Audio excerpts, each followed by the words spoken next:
Hi everyone, welcome to this webinar. Hello Vicky, Maud, Adinda, all the girls are here today. How are you guys? Of course, you're all welcome to be here. Hello, Hazar. Anyway, I was saying that, as you all know, all these webinars are beginners corners, right? Are meant to provide the beginners, and not only beginners, but not professional traders would be the first word that comes to my mind, with different trading approaches from all the experts that help FX trade. Okay, the first thing that comes to my mind is the fact that over this last 6 months, we have invited several different experts. Okay, but all of them share some basic concepts that worth reminding now. And I firmly believe that those basic concepts are the basis for success, right? We have had Ragi, Boris Schlossberg, we have had Sunil, Adam. We have several experts in this webinar that teach us there are different approaches to the market and there are different trading strategies. What we are going to share today here are the basic concepts, the things that all these different experts had in common. And of course, I'm adding some of myself with this webinar, and I really hope you enjoyed it and understand what it's all about. Okay. Anyway, the basic concepts that worth reminded, that are the base of any success in this career, are 5 at least to what we are going to discuss. Always use a stop loss, right? Leverage is a two-edged sword. We need to have an experimental account. We need to trade in with most volume trading hours, and there is no holy grail. Remember, as I was saying, sorry, I'm a bit lost because I have said some stuff and I have to repeat it. My apologies, but remember that every and each one of the experts that today is on this side of the screen has been there on that side of the screen not so long ago. Well, maybe some long ago, but some not so long ago, right? Turning into a professional forex trader is not an easy job, but it's as complicated as any other profession you choose in life. It has no big secrets, not big mysteries, right? It's the same as deciding to study medicine, to studying law, to study for CPA, or whatever other career that attracts you and you believe that it is worth the risk reward, right? In this case, maybe the risk is a bit higher, right? But you have the tools in your hands to control it, okay? And that's all about what is this first concept is. We need to always use the stop loss. I know that this is something you read in the net, you hear among the experts 100,000 times a day, right? However, I also can bet that every one of you has at least once left a trade without a stop loss, waiting, begging, praying for the market to turn in your direction, or considering the fact that, oh yeah, it will turn, it will soon turn, right? We have done that, I have done that, you have done that, and that's not the way to do things, okay? I believe that not using the stop loss is the single biggest reason most of traders blow their own accounts, right? A trade always have 3 points with both exit planners, right? We need to be logical. The first thing I need to do is to protect my own capital, okay? I have to protect my capital. That's my first target when I try to trade. Then it comes the winning, okay? Then I try to win money. But first I have to protect my money, okay? As I told you just now, the trade should have 3 points. The exit points, either the limit or the stop, should be set with your entry point. You can't plan a trade and decide to buy or sell a certain currency pair. First, you can do it just because. You have to have a logical reason to do so. And that logical reason that gives you the entry to the market should provide you with both extreme exits, okay? You need to set, I believe that this is the basic concept, the no return point. When you're looking at the market, right, and you're analyzing a certain currency pair, a certain chart, what do you see in the chart? Do you see that euro is falling? Let's say that's an example, right? Euro is falling. So what are technical indicators telling me? Okay, they are bearish, and the market is falling, and sentiment is dollar bullish. What else? What I do have there? Can I get into that trade at that particular moment at any particular price? No, I have to wait either to get a signal from my trading strategy or a break of a low or whatever other trading strategy I would like to apply, right? And okay, now it's falling, right? But today we have seen a strong corrective movement against recent days dollar strong momentum, right? So if I'm still in the market falling, euro dollar falling, I have to consider myself, okay, if it overcomes such X and X level, okay, will the market remain bearish or it will turn bullish? It will probably turn bullish, at least in the short term, right? So that is my no return point. That is maximum. My stop loss should be in a certain currency pair trade, right?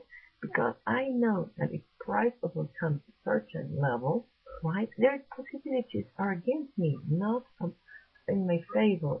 And remember that everything when it comes to forex market is related to the probabilities of the price to repeat previous behavior based on the averages that technical indicators and oscillators provide to us. Okay? The other basic concept that we have always heard and we always repeat is the fact that leverage is a two-edged sword, right? You know that forex market allows us up to 50 to 1 in the US forex platforms. There is more in some other countries, although I believe that with the recent problems we have had over the world since 2007, the rules have been a bit more straight, and it's also reducing in other serious countries. The broker is offering you too much more leverage than this 50 to 1. Then you should review if your broker is actually regulated by a trust of government institution. Okay. Anyway, that huge amount of money the broker is lending you, okay, to trade, will rather play against you than in your favor. It will be more easy that you get a big loss than that you get a big win. Okay. The truth is that leverage always works against you, especially when it matters the most. That is, protect your capital. Okay. Boris said something last Thursday. It was that high leverage is like high speed, right? The faster you go, the harder you crash. Well, keep that in mind when you trade. Don't attempt to use high leverage and use a maximum of 10 to 1. That is much more than stocks or futures or any other speculative market. I will believe that 10 to 1 is more than enough these days. Okay? The third thing that I would want to discuss with you is to have an experimental account, right?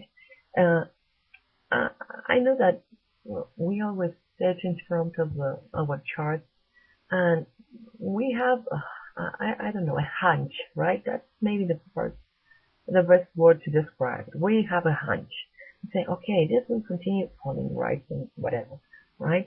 And that is something we need to avoid. We need to avoid because we need to be objective regarding the market, okay?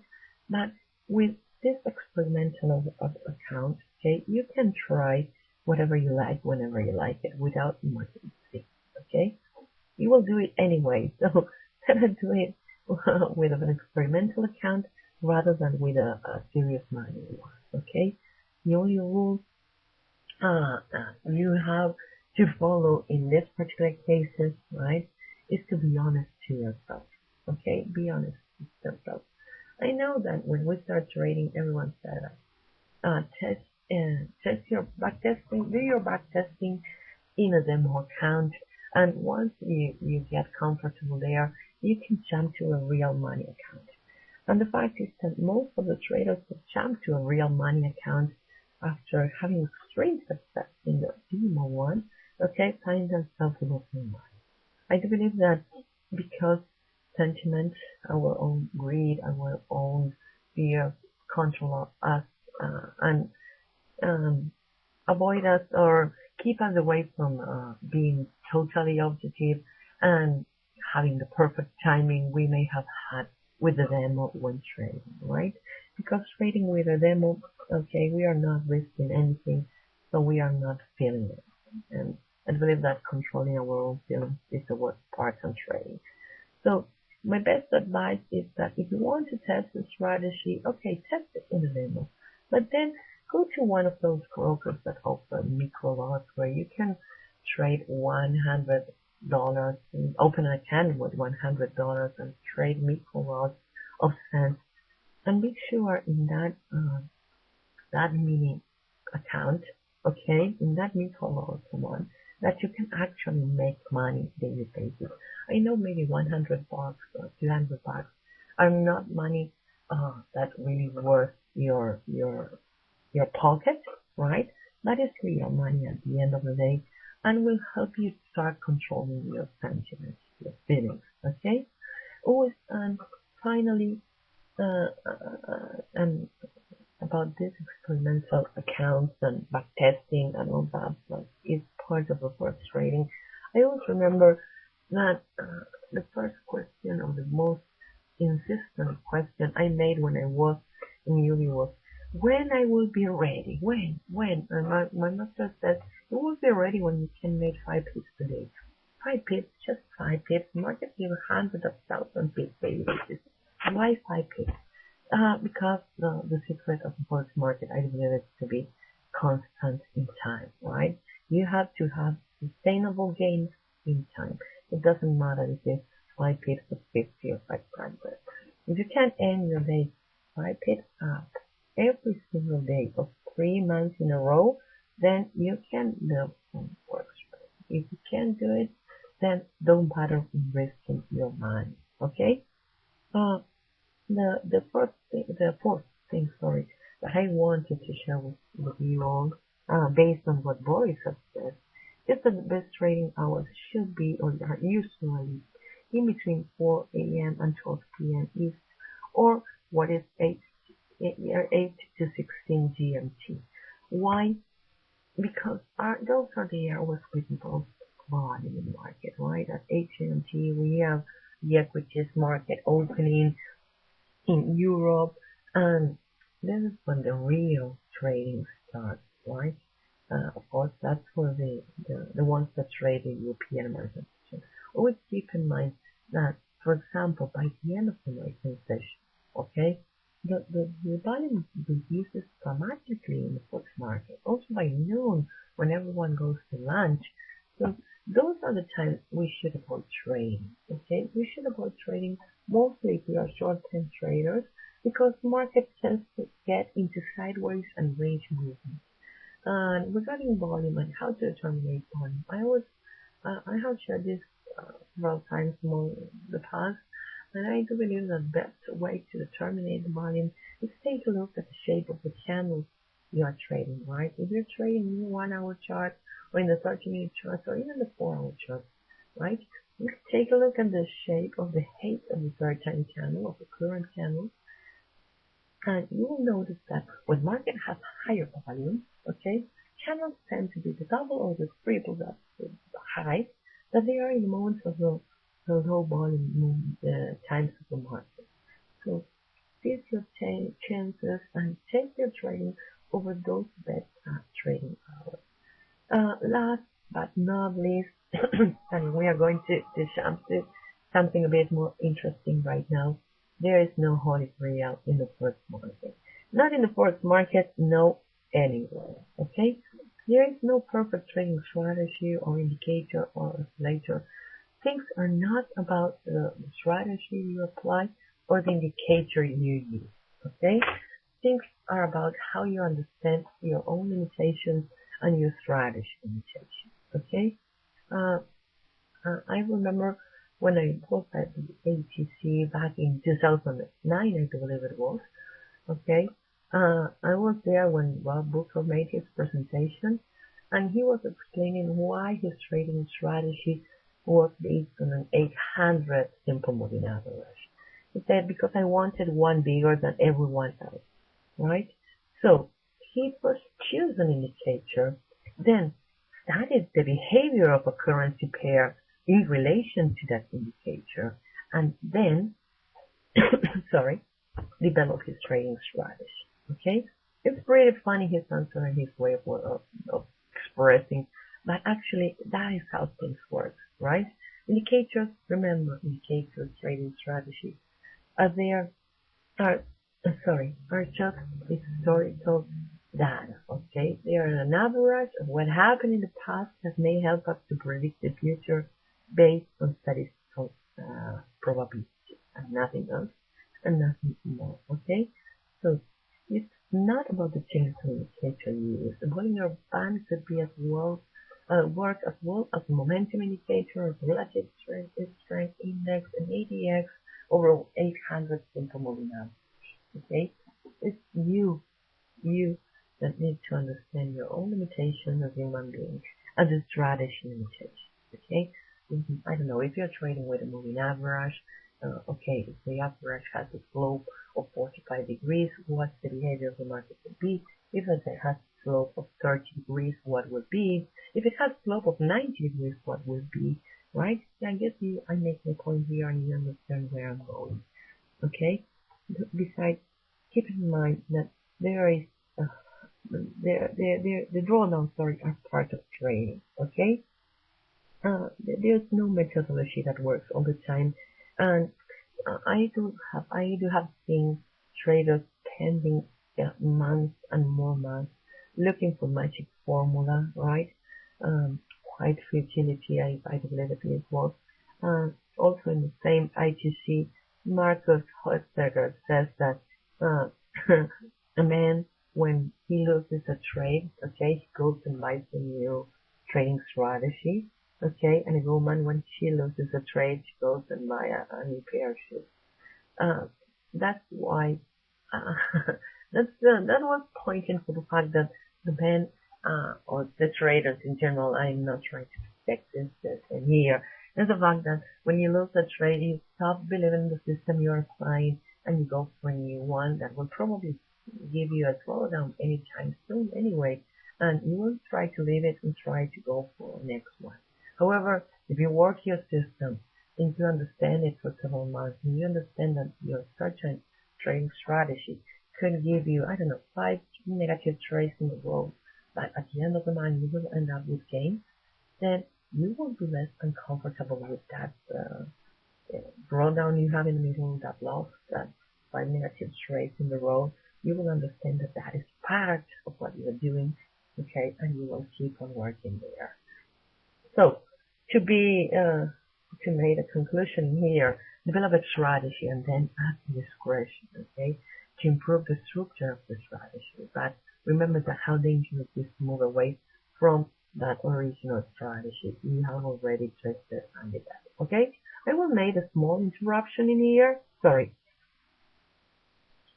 If you have questions or comments, okay, I see a question from G. Alvaro that says that a lot of people argue that London alone is a good trading station. What do you think?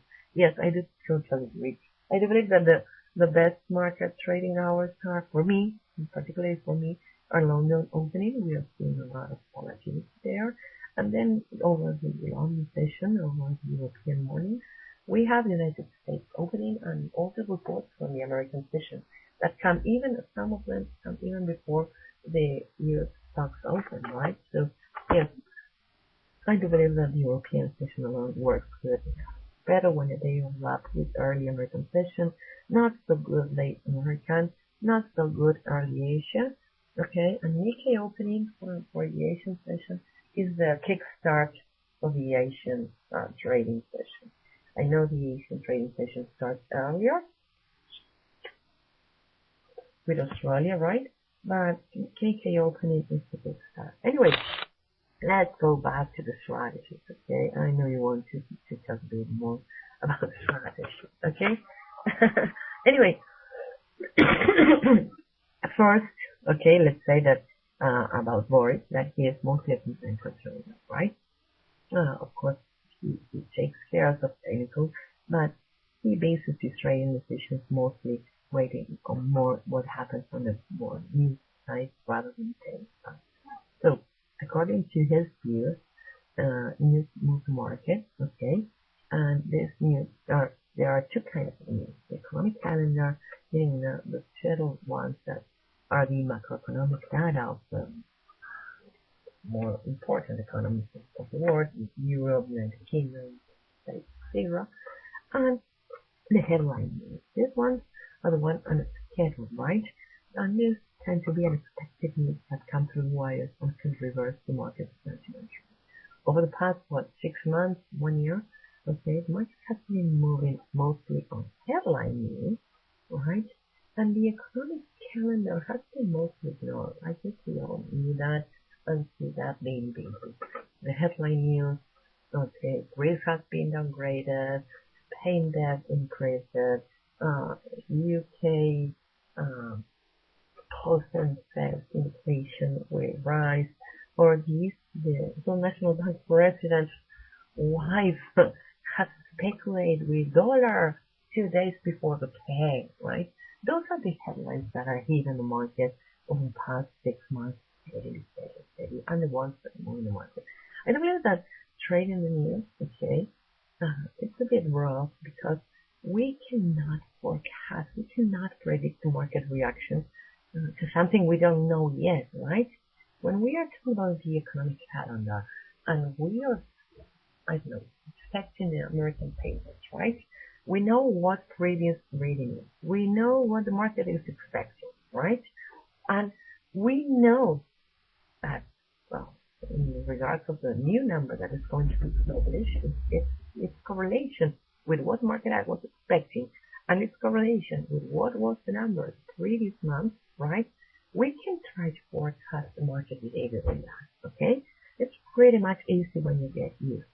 However, this type of headline news, right, are the ones that are totally unexpected, and we cannot know what has happened to the Switzerland National Bank's president's mind when his wife decided to buy dollars, for example, right? So being a bit more rough to interpret and to forecast and to trade, I found that the Boris strategy of looking for an average of 25 pips seems a pretty logical idea. Always remember that, guys. If you're trading this time of news, okay, keep in mind that most of this news are noise in the market. They can reverse or they can affect the intraday, the daily market sentiment or trend. But this kind of news, no matter what the economic calendar ones or the headline ones, this news can hardly change a long-term trend. Well, of course, it's very much. Okay, they can set a trend if the market is sideways, but they cannot change a strong one that rules the market. Okay, no matter what, if we have clear trend winning the market, no matter how the numbers come, the fact is that news will probably tend to favor that dominant trend. Okay. Anyway, as I was saying, Boris rather prefer to trade the news, and he's going for 5 pips as a general. Okay. He talked also about 5 things that move the market.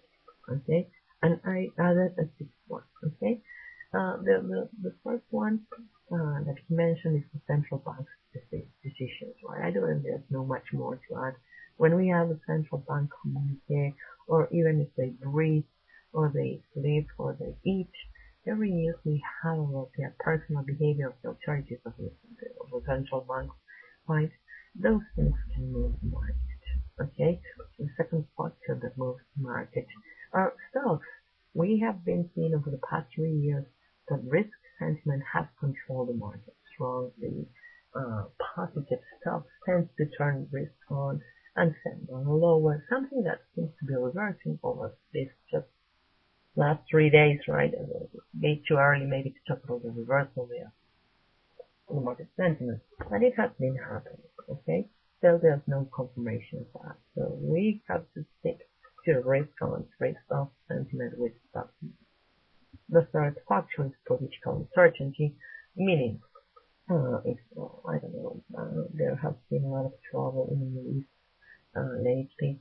I know the headlines that keep a bit part of that information moving, a bit surprised, but there has been below on several oil pipes, sorry, and that was also the main reason that what oil was falling in between 105 and $109 a barrel, pretty expensive, and being a big risk for all the new economies, right? Strong uh, oil price, sorry, okay, tends to be a stone in the shoe for a growing economy, and right now all economies are struggling to recover and start growing. Such news, okay, tend to move the market. The fourth one is trade and capital flow, okay, the movements that are beyond the speculation and beyond the forex trader, okay. Consider a country like, I don't know, Japan, Australia, that whose biggest income, right? Their current account, their trade balance, right, depends completely on their exports of ASIC. So, okay, as more huge is the trade balance of a country, more need will have to buy a certain currency, okay, to pay and to continue trading, okay, regardless the price of a currency at that time. They are not buying or selling to speculate. They are doing business transactions, okay, and of course not at the retail level, but we are talking about the country, okay. The same happens with merge and acquisitions, right? If a large financial firm from one country decides to acquire another one that, I don't know, is in the other extreme of the world, right? It's a huge financial operation, okay, that will take place regardless of the currency price and outside any kind of speculative moment, right? So that are kind of things that move the market when we actually don't know what market has been moved by. When you see strong spikes right outside of a board, when there is no news, there is no technical reason for such spike, it's because this kind of orders, the capital flows from the merchant acquisition operations are taking place into the market. Okay? Of course, due to the volume of sports market, fact is that they have to be really big to be a movement of the market. But of course, it happens. The sixth one that moved the market, according to me, in this particular case, sorry, is the surprise factor. Okay? The surprise factor is key these days. Why? Because the price reflects all and everything is priced in already before you even take notice it's happening. Okay? Price reflects all and already includes all the possibilities in the market. If dollar is today rising, it's because the market is pricing in the low possibilities of quantitative easing in the United States. If, for whatever reason, the United States announce a quantitative easing next meeting, right, that will be a huge surprise and will probably drag dollar strongly down. Okay? The same goes for any other economy. I'm giving just an example. I don't know. Rates in Europe has been around 1%, with the exception of the movements that Fed made last year at the end of its time, and that Mario Draghi reverted pretty fast in the beginning of his, right? But the European rate has been at 1% since 2007, 2008, right? Almost 4 years. Do you believe that?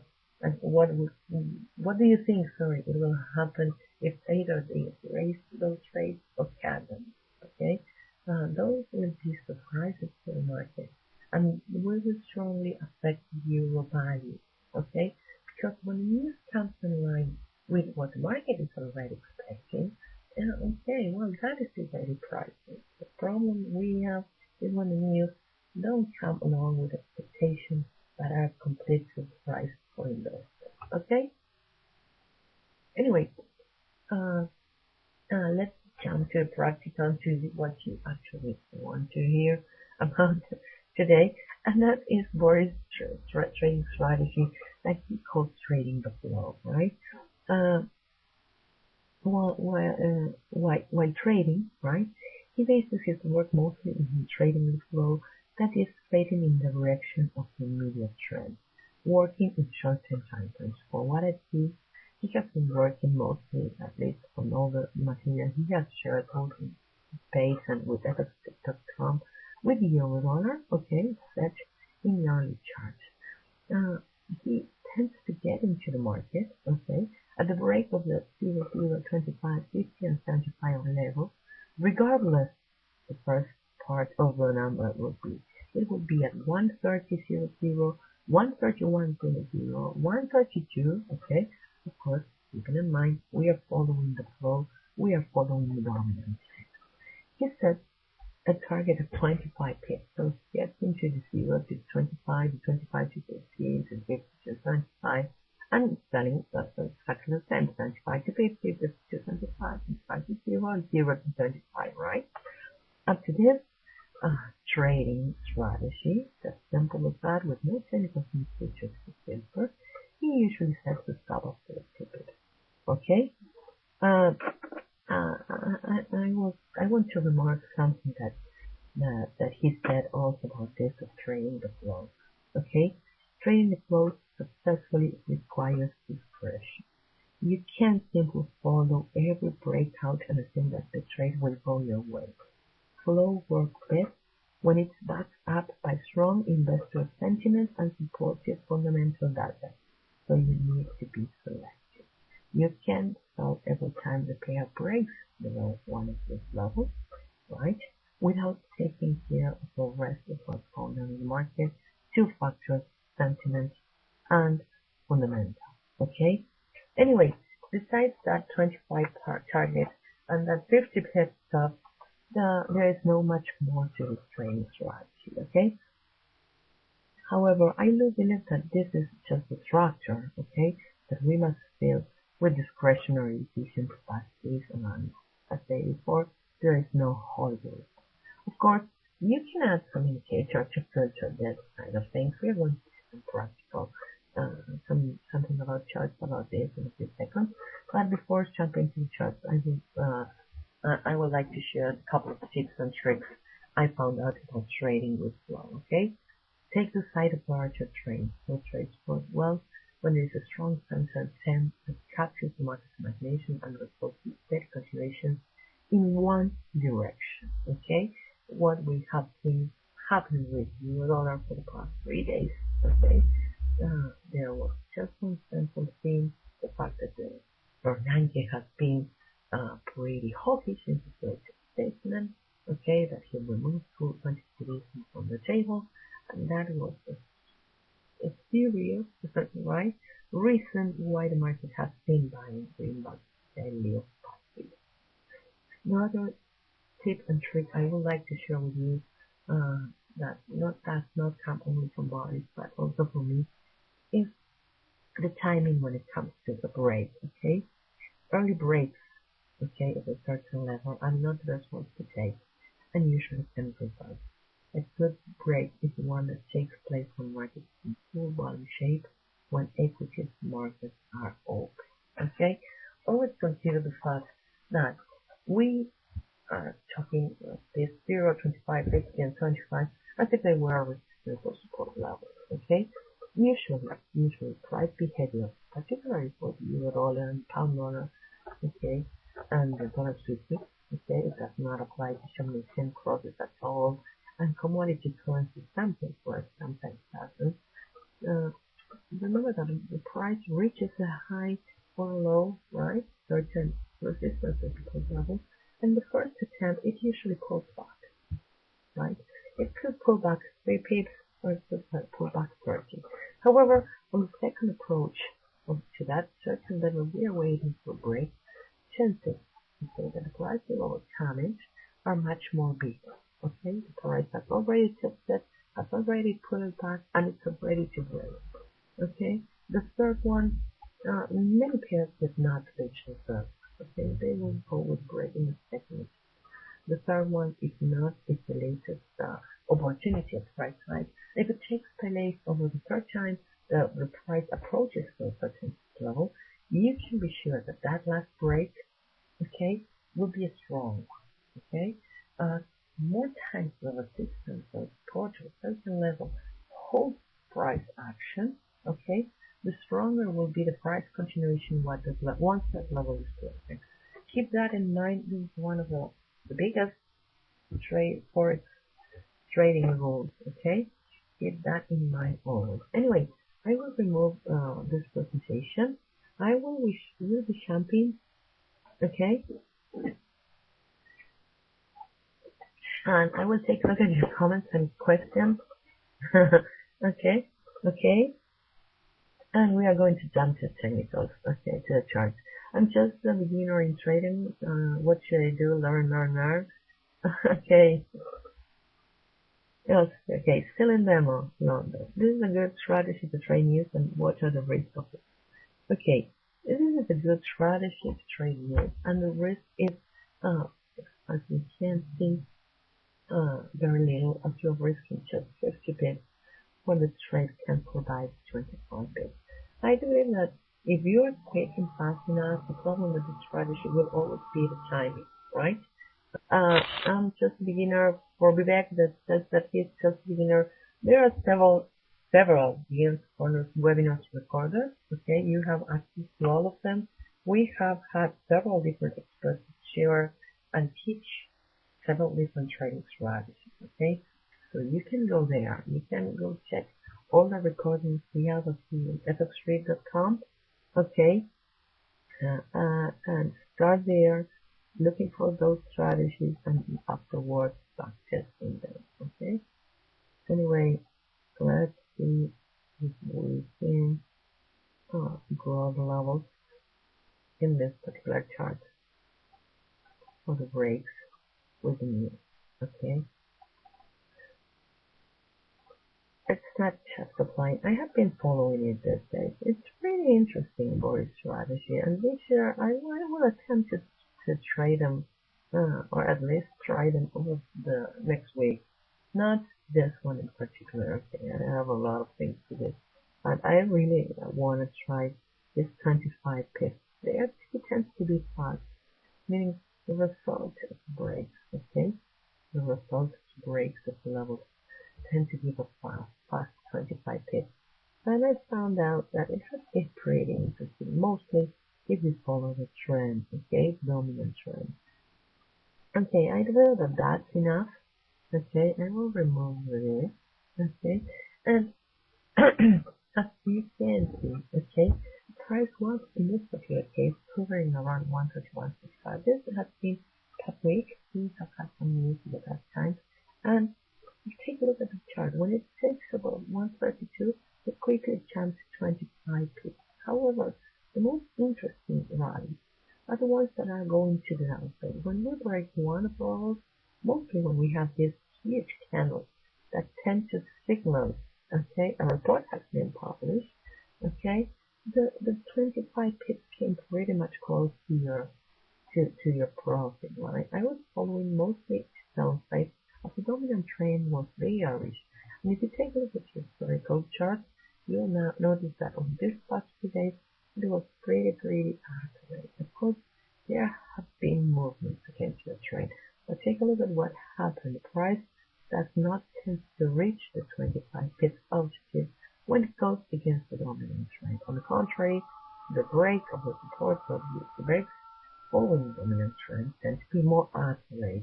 It's as simple as that. As I told you, it's not about using a certain strategy. It's not about using a certain indicator. It's about understanding the market behavior and your behavior. In this particular case, he is based on his trading decisions in the market sentiment that was dollar bullish, so the pair should move to the downside. Okay, and the fact that news are positive. If the news are euro negative, then he will probably be selling. Okay, or dollar positive news is selling signal, right? And it's taking the break of the level of entry point. Okay, I believe that it's quite simple to test and should work for those ones that like to trade fundamentals mostly than technical. I have to be honest, I'm 100% technical trader, but we all grow, we all change the time, and I'm putting much more attention these days to fundamental news than ever. Okay? Anyway, sorry. Okay, what is MetaTrader account, says Vivek. Okay, Vivek, a MetaTrader account is a demo account. Listen below. Don't download it from for almost any broker, or it's just charting system. Okay. When do you execute the trade? What time frame for the release of the news? I believe, yeah, good point. Okay, that the best time frame you can try for this strategy will be the 30-minute chart, the smaller, the 1 hour one, the best one. Okay, in this particular case, as we are talking about trading with news, you can wait for the news to be released and the candle to close afterwards. Okay, to take the trade, because you will probably be losing the trade. Missing the trade, sorry. Okay, so probably if that money will probably be going before the candle close. So I believe that the best way to do it is entering at the break of the level. Okay, right up to the knee. Okay. Anyway, I don't know if you have any other questions or comments. I would like to invite you to review a lot of trading strategies we have this further. Okay, Vivek, you can open a MetaTrader account in almost any broker you like. Okay, any broker. They say most of them, I believe that 90% of the brokers offer MetaTrader charts. MetaTrader was born as a free charting system, right? And it's full of tools. You have everything there, okay? And self-developed tools. You can develop your own trading tools. They are also so easy. And there are thousands of pages on the internet with free information, okay? So it's not it's a party. It can be any broker. The MetaTrader account will be a help, a lot of help, okay? And yes, Alvaro, what's your question? You're welcome, Vivek. What is your problem with stop loss?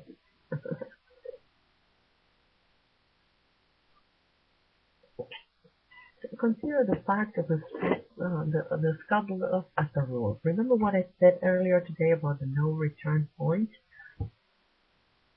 I don't think to catch the retracement. Okay. Okay. Remember what I told you about the non-return point? I was watching today. Give me a second. Okay. I was trading. I trade with a friend. Okay. We have been trading together since 2012. Okay. So that's pretty far away from where I live. Okay. But we started together the first month. And we were both following the Australian dollar with different trading strategies and trading systems. Okay. We share our market view daily basis. And as I said earlier today, I would like to sell all pieces reach 530, 540 area. Okay, it was here. It was actually here when I was talking about with him, right? Because we have daily extended trend line around that zone, and fast is not so strong yet. Okay. In fact, it reached the area we saw not only because of what I see, but he also speaks of selling signal another trading strategy. Okay, the pair for 40 pips, we catch 20. Okay, of a rally, we are trading for 20, 30 pips, not much more than 10. Okay, but in this particular case, I like the trade, particularly in this case, okay, because I was being pulled up towards the trend line, and I could set a stop loss quite close to my entry point, which will be the 560 area. It was 30 bits above my entry point. Okay, there was a trend line there, series of highs. So, okay, I would like to say 530, but if it overcomes 560, I'm lost. Okay, it will probably continue higher, right? That's the kind of logical I use to set a trade. Okay, I try to set the non-return point, and I try to get into the market as close as possible to that entry point. Okay, to the non-return point. Sorry. So I have the trend line to break at the highest break. Okay, if the pair overcomes the trend line, it could make a spike and fall. Okay, but if it overcomes 550, then there's no return for the Australian dollar in the short term, right? So that's the way you have to do to set your stop loss. Okay, try to figure out where the pair will probably reverse their bearish trend and extend its bullish one. Okay, that's what you have to take care. Also, if you're getting to the market, okay, like in this case for 20, 30 bits, you cannot use a 100, 200 bits stop. If you're getting for 30, well, you use a stop of 30, 50, not much more, okay? But I know that you said you're missing the retracement, okay? But the fact is that market is a bit complicated these days. I will wait right now to take a trade till the market sets clear the direction over the next Asian session. Early tomorrow, Europe. I really don't expect it to last much more until we see a clear definition, okay? So maybe that's the move you need to take a little more, right? Okay, anyway, do you have any other questions or comments?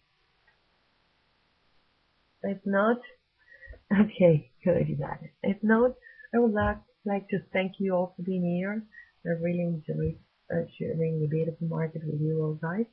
And see you back soon, okay? Thank you. Bye-bye.